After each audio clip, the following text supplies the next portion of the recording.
साहब नमस्कार।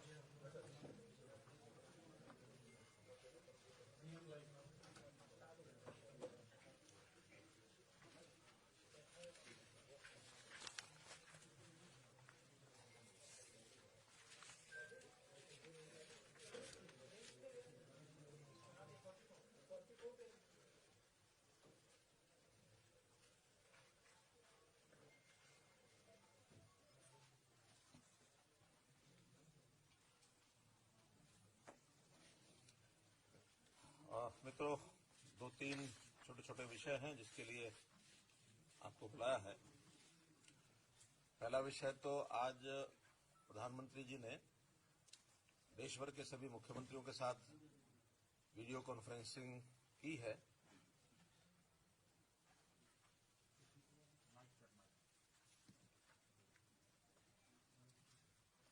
आज देश भर के सभी मुख्यमंत्रियों के साथ वीडियो कॉन्फ्रेंस की है और उसमें मुख्य रूप से विषय था कि जैसे कोरोना की एक थर्ड वेव कुछ प्रांतों में चली है और वहां केसेस बढ़े हैं। उसमें हमारा हरियाणा प्रांत भी है जहां प्रतिदिन अब लगभग 2000-2100 ऐसे केसेस रोजाना पॉजिटिव आ रहे हैं, जो संख्या पहले 1000 तक भी आ गई थी। अब इस चीज को क्योंकि सारे देश भर में 8 प्रांतों को इस विषय के लिए चिन्हित किया गया था जहां केसेस बढ़ रहे हैं, उनको सबको आगे इसको कैसे रोका जाए, इसके कुछ विषय सुझाव ये सब सामने आए हैं। हमने आश्वासन दिया है कि हम कोविड को और फैलने से रोकने के लिए जितने पर्याप्त प्रबंध है वो सब करेंगे। इसके अंदर सोशल डिस्टेंसिंग है, इसके अंदर मास्क का प्रयोग करने की बात है। 1 करोड़ मास्क हम जल्दी इसी सप्ताह के अंदर हम बंटवाएंगे और इसी में एक विषय सोशल डिस्टेंसिंग का जो है उसका भी एक निर्णय हमने लिया है कि अभी 26 तारीख से जितने भी एनसीआर के बड़े शहर हैं, 6 जिले खास करके उसमें गुरुग्राम, फरीदाबाद, रेवाड़ी, रोहतक, पानीपत और हिसार, सोनीपत आ गया। तो इन 6 जिलों में सोशल गैदरिंग के नाते, चाहे वो पारिवारिक है, विवाह शादी है या कोई सामाजिक, धार्मिक, राजनीतिक है, किसी प्रकार की गैदरिंग में कोई भी जो हॉल कम से कम जहां 100 की संख्या का स्पेस है तो वहां 50 लोग ही एकत्र होंगे, इससे ज्यादा नहीं। और ओपन में अगर करना होगा तो 100 लोग कर सकते हैं, इससे ज्यादा नहीं। बाकी जिलों में किसी इंडोर में करना होगा तो 100 की संख्या तय की है, ओपन में करना होगा तो 200 की संख्या तय की है। ये परसों 26 तारीख से ये नियम लागू हो जाएगा। तो मैं अपील भी करूंगा हरियाणा की जनता से कि इनके ऊपर, इन सब बिंदुओं पर वो थोड़ा सा कोरोना के फैलाव को रोकने की दृष्टि से ये पग उठा रहे हैं, इसलिए इसमें वो सहयोग करें। क्योंकि कोरोना से बचाना है तो लोग स्वयं अपनी जितनी सावधानी बरतेंगे उतना ही बचाया जा सकता है।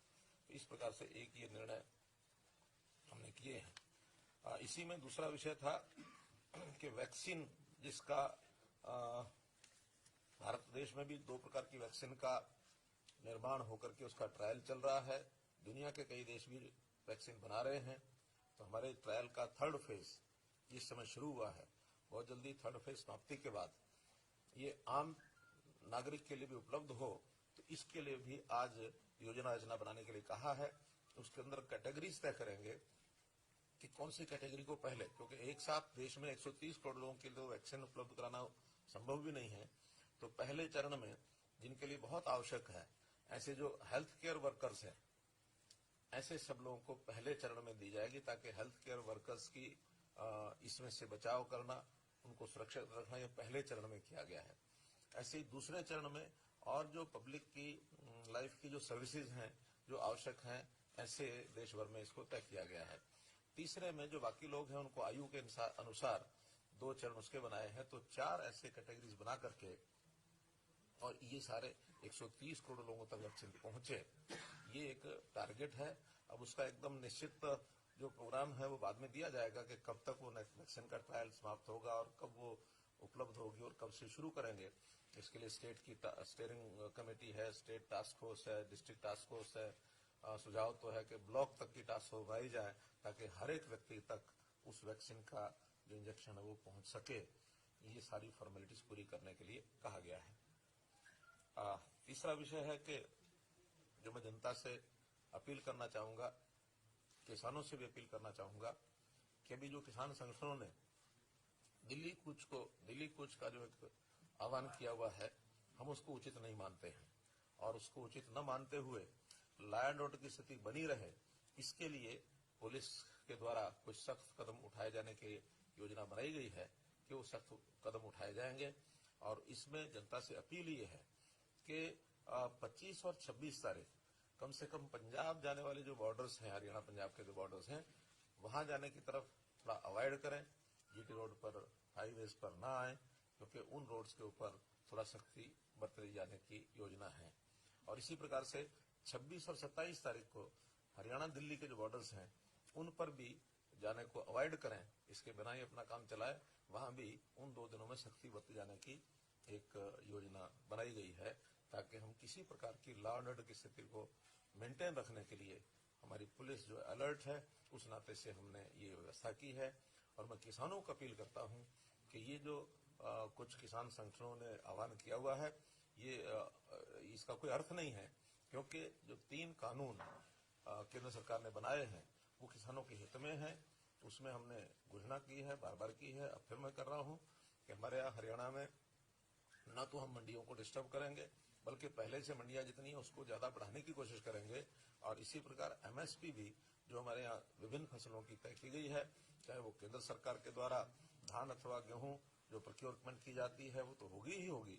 इसके अलावा हरियाणा सरकार ने भी बाजरा है, सरसों है, मूंग है, मूंगफली है, सूरजमुखी है, ऐसी सब फसलों के लिए हमने भी यहाँ अपनी एमएसपी के ऊपर खरीद जारी रखी हुई है और इसको लगातार जारी रखेंगे। इसके अंदर कहीं व्यवधान नहीं आने देंगे। इसलिए यही 2 शंकाएं किसानों की हैं।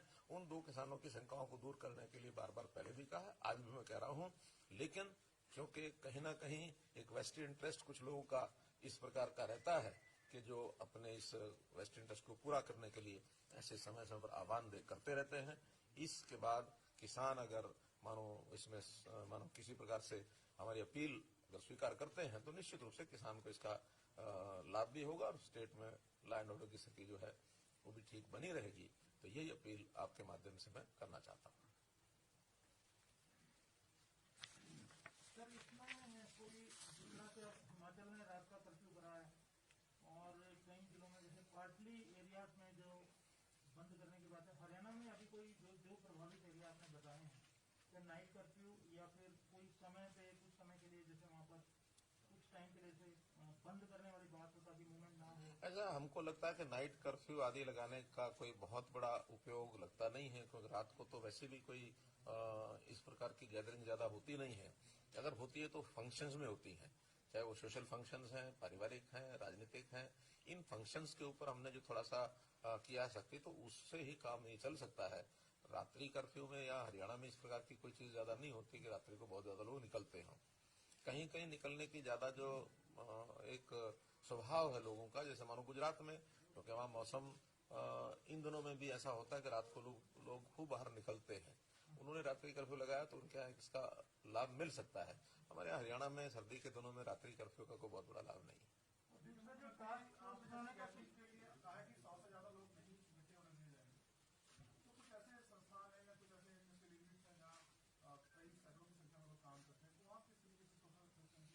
वहाँ पहले से ही गाइडलाइंस दी हुई हैं कि वो सोशल डिस्टेंसिंग का ध्यान में रख करके काम करने के लिए और लोगों को लाएं।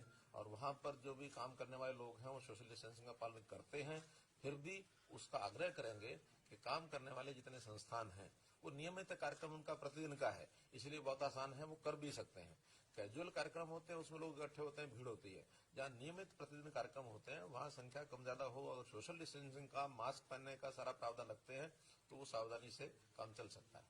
रैलीज आप लोगों की है दिसंबर महीने में, कुछ रैलीज है आपकी दिसंबर महीने में, क्या उनको पोस्टपोन किया जाएगा क्योंकि कैब जो है आपने 200% कर रखी है? अभी तो उसमें समय काफी है, तो उसका विचार करें।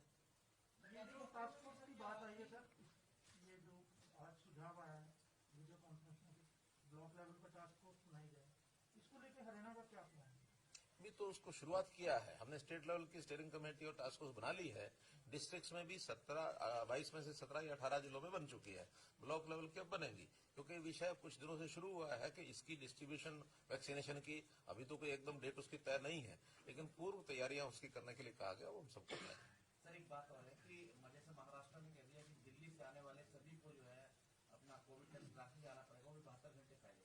तो आप तो दिल्ली के बिल्कुल सभी तरह से चारों तरफ से आपका एरिया घिरा हुआ है, तो आप लोग भी ऐसे भी प्लान कर रहे हैं कि ताकि लोग टेस्ट करा के जाए इस इलाके में?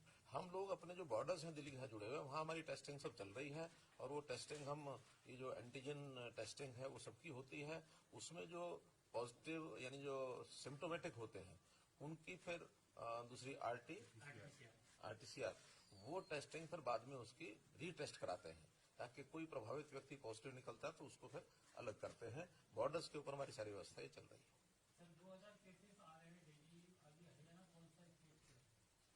मैंने बताया ये थर्ड वेव चल रही है, बल्कि ये 2000 तो अब कम हो गए हैं। इससे पहले तो ये एक दिन तो शायद 3000 हो गए थे, 3000 भी टच कर गए थे। अब ये 2200 है, तो अपने आप में अभी ज्यादा है। फिर भी हमारा जो पॉजिटिविटी रेट जो आ रहा है वो 6.8 समथिंग आ रहा है, जो कुछ प्रदेशों में तो ये दिल्ली में 10% से ऊपर आ रहा है। दिल्ली में एक समय था 16% पॉजिटिविटी रेट हो गया था, तो इसलिए हमारा दिल्ली से कम है, फिर भी ओवरऑल 6.8 ज्यादा है। अगर ये और 4-5 तक आता है तो मैं समझता हूँ नॉर्मल स्थिति आएगी। सीएम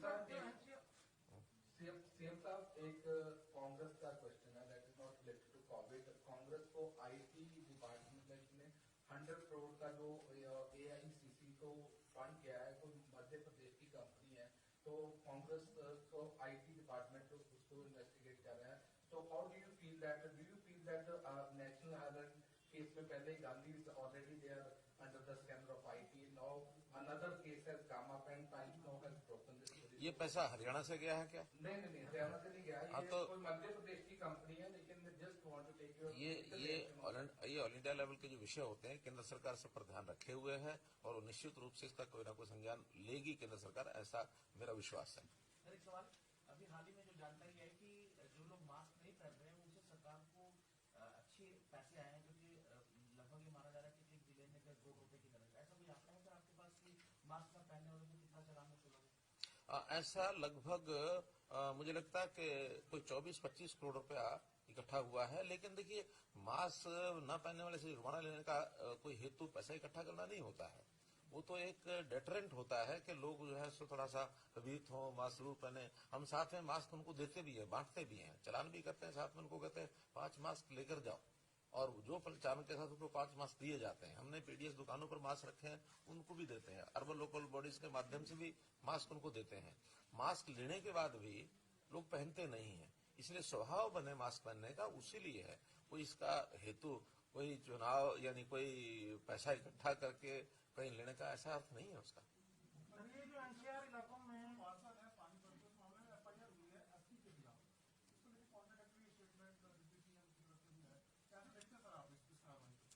देखिए, पुलिस को मौके के हालात देख करके और जो कंप्लेनेंट की जो एप्लीकेशन होती है उसके हिसाब से करना पड़ता है।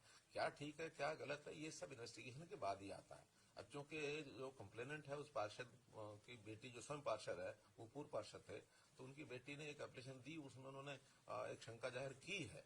तो जब शंका जाहिर की है तो एक नियम होता है, हमने कहा कि भी जो कोई एफआईआर लिखाना चाहता है तो फर्स्ट राउंड में एफआईआर का मतलब होता है क्या, फर्स्ट इन्फॉर्मेशन रिपोर्ट। तो फर्स्ट इन्फॉर्मेशन रिपोर्ट में शिकायत करता जो लिख के देता उसको करना होता है, और उसमें कोई एफआईआर लिखने से कोई दोषी बन जाता ऐसा नहीं है। इसलिए वो ठीक है, उनकी राय है, लेकिन कंप्लेनेंट संतुष्ट अगर ना हो तो हमें तो कंप्लेनेंट को संतुष्ट करना होता है। बाद का काम है इन्वेस्टिगेशन में अगर कोई एसपी का रोल होगा तो विषय आगे बढ़ेगा, नहीं होगा तो एसपी का रोल नाम बाहर हो जाएगा, एकदम बाहर हो जाएगा। ये सर जो एनसीआर के इलाके हैं जहाँ पर केसेस भी ज्यादा आ रहे हैं, वहाँ पर जो ये हेल्थ के पॉइंट ऑफ से, मेडिकल के पॉइंट ऑफ से क्या ज्यादा व्यवस्थाएं जो है और करी जाएंगी? देखिए, वहाँ पर पर्याप्त जो स्टाफ है, हमारा हेल्थ केयर स्टाफ है, उसकी संख्या हमने प्राप्त की है, बेड्स की संख्या प्राप्त की है, ऑक्सीजन बेड्स की संख्या प्राप्त की है, आईसीयू बेड्स की संख्या प्राप्त है। यानी कोई हमारे इंफ्रास्ट्रक्चर में कमी नहीं है। कोई हमारे कोरोना वॉरियर्स हैं उनकी संख्या कम नहीं है। हमारे यहाँ कोई साधनों की कमी नहीं है, दवाई की कमी नहीं है। हमने हर चीज प्रॉपर उसके अंदर जितना उपयोग होता है सेंटर भी उसमें सहायता करता है। सेंटर सहायता करता है। हमारे प्रदेश का अपना बजट है लगभग इस कोरोना में मुझे लगता है शायद 900 करोड़ रुपया, कितना 550 हमने रिजर्व रखा था इसका। हाँ, चल रहा है तो 550 करोड़ रुपया लग चुका है। और हमारा लगभग 110 करोड़ रुपया जो सीएम कोरोना रिलीफ फंड था उसमें से लग चुका है। तो वो तो रेगुलर जितनी आवश्यकता पड़ती है उतना हम लगाते हैं। हरियाणा में हमारे पास कोई कमी नहीं है। वहाँ जो पॉजिटिव हो रहे हैं उनकी संख्या कैसे घटे इसके लिए हम प्रयत्न कर रहे हैं। कोविड पर भी पॉलिटिक्स जो है वो लगातार हो रही है। दिल्ली का ये कहना कि एनसीआर रीजन से जितना प्रमोशन दिया था राली दिलाने के बाद उसके कारण जो है नंबर ऑफ केसेस इंक्रीज। इस पॉलिटिक्स का किसी को लाभ होने वाला नहीं है। सर शैलजा ने भी कहा है कि सरकार आंकड़े छुपा रही है कोरोना को लेकर, जो मृतकों की संख्या है उसको छुपा रही है, उसको भी कम बता रही है, और जो संक्रमित हैं उसकी भी संख्या कम बताई जा रही है। कुछ आंकड़े वो बता दे तो हम विचार कर लेंगे। फार्मर्स जो पंजाब से आ रहे हैं उसके लिए what arrangement we have made. मैंने पहले बता दिया, बॉर्डर्स को रोक दिया गया। कुछ प्रिकॉशनरी जैसा होता है वैसा हमारे पुलिस डिपार्टमेंट ने आज सुबह कुछ अरेस्टिंग की है। कोई आंकड़ा बताया था कितने किसान नेताओं को गिरफ्तार? पंजाब से लोग आएंगे 22 को, जांच की जाएगी और पूरा बॉर्डर सील कर दी जाएगी। अभी 2 दिनों के लिए तो बॉर्डर सील करेंगे। इसीलिए मैंने अपील की है जनता से कि वो 2 दिन के लिए अवॉइड करें आना जाना। आज प्रधानमंत्री मोदी काफी गंभीर दिखे कोविड को लेकर, क्या कोई स्पेशल गाइडलाइंस केंद्र की तरफ से? मैंने सब बता दिया है और गंभीर प्रधानमंत्री जी भी हैं, आप भी हैं, हम भी हैं, और जो गंभीर नहीं होगा वो खता खाएगा। क्या आपने पीएम से और कुछ डिमांड भी किया है कोविड के? आज डिमांड के विषय नहीं थे। आज तो केवल हर प्रदेश में ये तैयारी कैसे की जाए ताकि कोविड को हम फैलने से रोक सके। ये एक प्रकार का सबका कॉमन कंसर्न, पार्टी लेवल से ऊपर उठ करके प्रदेश और केंद्र सब मिल करके, तो इसलिए मिलकर के इसको करना है। तो एक साझा रणनीति बनाने के लिए सारा आदान प्रदान होता है। हर प्रदेश में कुछ अच्छे काम किए होते हैं वो बताते हैं, नए प्रयोग होते हैं वो बताते हैं, और क्या क्या किया जा सकता है। ये जो केंद्र के हमारे गृह मंत्री उन्होंने बैठक का संचालन किया, गृह सचिव वहीं होते हैं, हेल्थ जो सचिव हैं वो वहां हैं, हेल्थ मिनिस्टर थे, फाइनेंस मिनिस्टर थे, तो एक टीम के रूप में सारा बैठ के विचार करते हैं। मैंने बता दिया पहले। अभी उनका ये है कि जब तक ट्रायल चल रहा है, 3रा राउंड ट्रायल का चल रहा है, और ये कितने दिन चलेगा? नेक्स्ट मंथ तक तो चलेगा सर, उसके बाद फिर इसकी अप्रूवल शुरू होगी। फिर अप्रूवल शुरू होंगी। और इसमें भी देश के साथ, हमारे देश में तो 2 प्रकार की वैक्सीन का प्रयोग चल रहा है, दुनिया में और देशों में भी चल रहा है, और लगभग 15 वैक्सीन ऐसी जो है अलग अलग देशों में, कोई यूके में, यूएसए में, बाकी देशों में सब काम कर रहे हैं इसके ऊपर। और कोई भी वैक्सीन को तैयार करने के लिए सामान्यतः वैसे तो 3 साल का पीरियड लगता है, लेकिन ये चूंकि विशेष प्रकार की एक वैक्सीन तैयार करने के लिए, विशेष दौर के लिए तैयार करने के लिए एक टारगेट सबने रखा हुआ था कि हम 1 साल के अंदर अंदर वैक्सीन तैयार करेंगे। अब चूंकि ये फरवरी मार्च में विषय शुरू हुए हैं, तो फरवरी मार्च में भी अभी 3 महीने आने और बाकी शेष रहते हैं, तो मुझे लगता है कि उस 1 साल के अंदर अंदर ये वैक्सीन के टेस्टिंग वेस्टिंग सब कंप्लीट हो करके, और उसके रिजल्ट्स भी, क्योंकि टेस्टिंग के बाद ही रिजल्ट्स पता लगते हैं कि इसके रिजल्ट कैसे रहे। कोई भी वैक्सीन होती है उसको बनने के, उसके प्रयोग करने के बाद होता है। हमारा जैसे बच्चों को वैक्सीन लगाने का टीका है जो हम 3 साल 4 साल में लगाते हैं, ऐसे वैक्सीनेशन का जो आयु है, उसका जो प्रभाव है वो 70 साल तक रहता है। लेकिन ये नई वैक्सीन है, इसका प्रभाव कितना रहेगा ये भी आज अभी कह नहीं सकते हैं। वैक्सीन के बाद कितना उसमें सफलता मिलती है, लगने के बाद, शुरू होने के बाद में पता लगेगा। अच्छा, किसानों ने इस बार प्रोटेस्ट किया था, पहले कुरुक्षेत्र में फोर्स यूज किया पुलिस ने, लेकिन बाद में उनको अलाउ कर दिया था। पहली बात तो कि फोर्स को यूज नहीं की थी, वो तो एक छोटा टसल हुआ था जो एक ट्रैक्टर वाले ने जबरदस्ती उस बैरियर को तोड़ा था।